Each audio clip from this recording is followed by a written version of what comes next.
You've been charged with obstructing justice, disorderly conduct, and endangering public safety. But all you were really doing was trying not to upset your parents? I don't see what one has to do with the other. What exactly did you do? You texted your boyfriend that you were being pulled over by a police officer? Were you speeding? No. Were you driving recklessly? No. Was one of your taillights out? No. So why were you being pulled over? You weren't? I'm getting more confused. You only said you were being pulled over because you didn't want to go to your college graduation ceremony.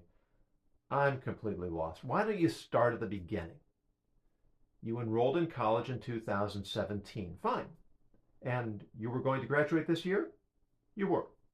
Except that you stopped attending college. So you took a semester off? Not exactly.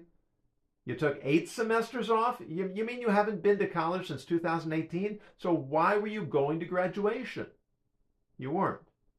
Ah, but your parents thought you were. Wait a second. Your parents thought you were still in college all this time?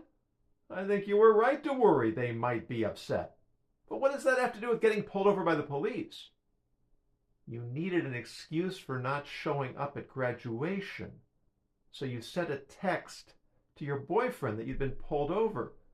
Then you left your car at the side of the road and stopped answering your phone. And what happened after that?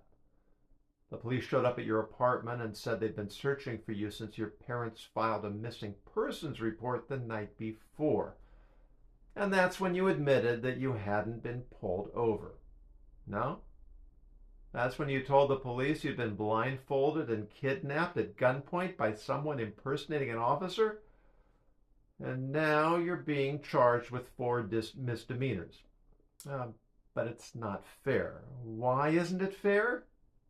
Because you had good intentions and because you really feel bad about it.